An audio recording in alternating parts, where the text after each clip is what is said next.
Ibeka a tout fait pour que l'armée française se sente plus à l'aise au Mali que l'armée malienne elle-même, que la population malienne elle-même. Il faut qu'on puisse le dire.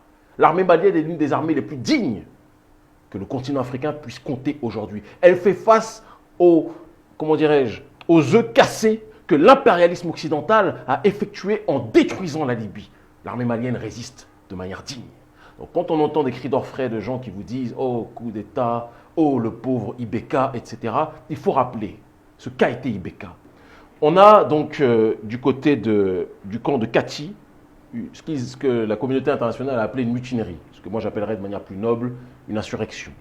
De militaires qui ont décidé qu'à un moment donné, il fallait dire stop par rapport à la dérive dans laquelle nous étions. Parce que ça grognait trop. Ça grognait trop et il faut qu'on puisse préciser encore une fois des choses. Certains ont dit qu'on ne fait pas des coups d'État au XXIe siècle. Dans des démocraties, on ne peut pas faire ça. On doit attendre des élections, etc., etc., etc. Très bien. Mais on va prendre la parabole du camion ou du bus. Quand vous rentrez dans le bus, vous payez un ticket. Il y a un conducteur qui est nommé pour conduire le bus.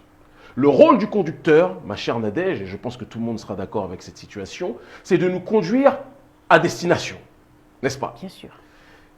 Mais si maintenant le conducteur, je prends on va dire un trajet au hasard de Bamako à Cotonou ou de Bamako à Dakar, si le conducteur sur le trajet fait 5, 6, 7 accidents, qui laisse rentrer des gens à l'intérieur du bus, qui dépouillent tous les passagers en échange d'argent, etc., etc.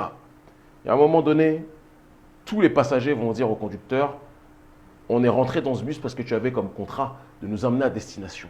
Mais si on fait 4, 5 accidents, que tu laisses des gens nous dépouiller, nous menacer à l'intérieur du bus, que tu fais des arrêts pour que des voleurs organisés viennent nous dépouiller, à un moment donné, tous les passagers vont se lever et même ceux qui ne savent pas conduire vont attraper le col du conducteur et lui dire la sortie c'est ici. Et c'est comme ça que ça se passe.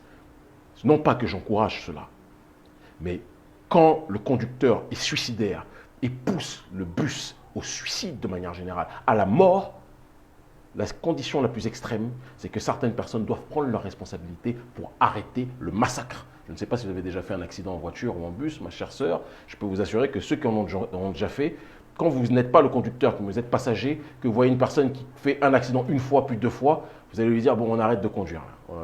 On va te remplacer. C'est la moindre des choses. Eh bien, c'est ce qui s'est passé. Et donc, précisons que ces militaires ne sont pas des petits plaisantins. Ce sont des militaires d'élite, haut gradés. Et ça a été, il faut le préciser, c'est une action qui a été applaudie par une immense majorité de Maliens et d'Africains. Et d'Africains. Parce qu'on est à une période aujourd'hui où, sur le continent, et quand on parle de l'UA, généralement les gens pensent que l'UA c'est les initiales de l'Union africaine.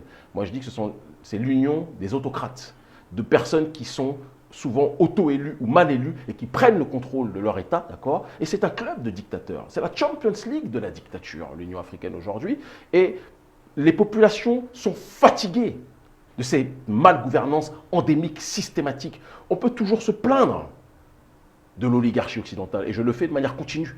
Mais on ne peut pas se plaindre de l'oligarchie occidentale sans être dans une démarche d'avoir une analyse critique aussi vis-à-vis de la face intérieure de cette oligarchie occidentale que sont ces valets à la tête de nos États dont Ibeka était l'un des plus beaux représentants. Et donc, ce qui s'est passé avec Ibeka, quelque part, disons les choses telles qu'elles sont, suscite de l'espérance, c'est beaucoup d'autres populations à l'intérieur d'autres nations du continent africain. Parce que la CEDEAO a condamné, mais quand Alassane Ouattara se présente pour un 3e mandat, la CEDEAO ne condamne pas. La CEDEAO se tait. Pourquoi?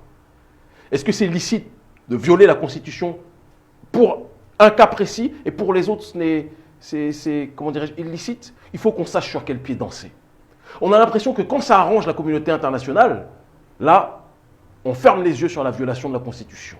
Mais quand ça n'arrange pas la communauté internationale, là, tout le monde commence à faire son bon élève de la démocratie. Alors que c'est cette même communauté internationale pleine d'hypocrisie qui a contribué à détruire la Libye. Il faut qu'on fasse preuve d'un minimum d'intelligence politique et d'intelligence et de sens critique.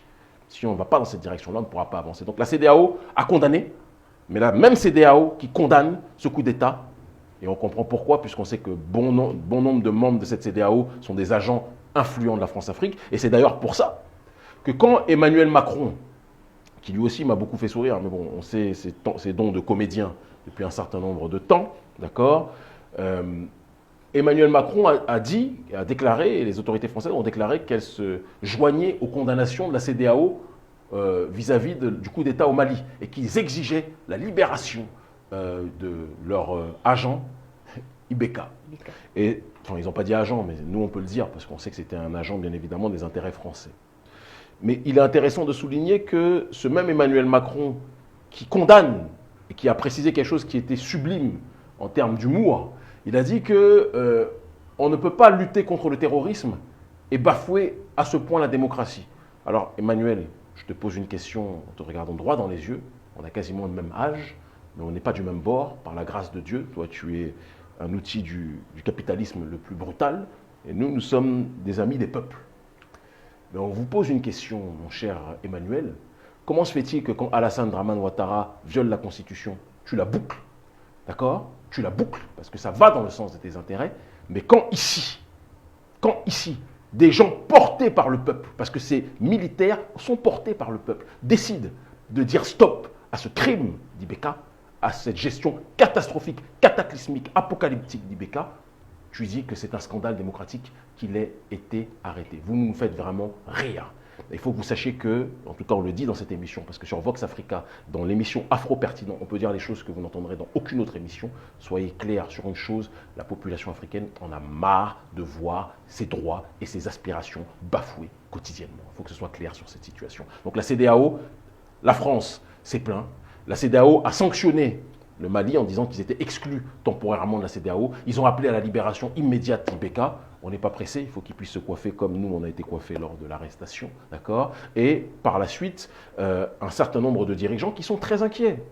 Parce qu'ils savent qu'à l'intérieur de la CEDEAO, ce qui s'est passé avec Ibeka peut se reproduire avec eux aussi. Donc ils sont dans le concours de l'excès de condamnation en disant qu'il ne faut jamais que ça se reproduise. C'est ce qu'ils veulent.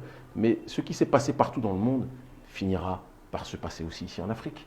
Parce que les Africains ne peuvent pas, ad vitam aeternam, subir, voir des dirigeants qui se gavent sur le dos du peuple, qui nous volent, qui nous pillent, qui nous privent de notre démocratie, qui nous privent de nos aspirations, sans qu'à un moment donné, le retour de boomerang puisse s'opérer. Donc la CEDEAO, la France, ont condamné, mais le peuple est en train de rigoler. Parce que je vous le dis et je le précise avec la plus grande intensité, il arrive un moment où les prétendus puissants vont se rappeler que les seuls puissants sur Terre, c'est les peuples.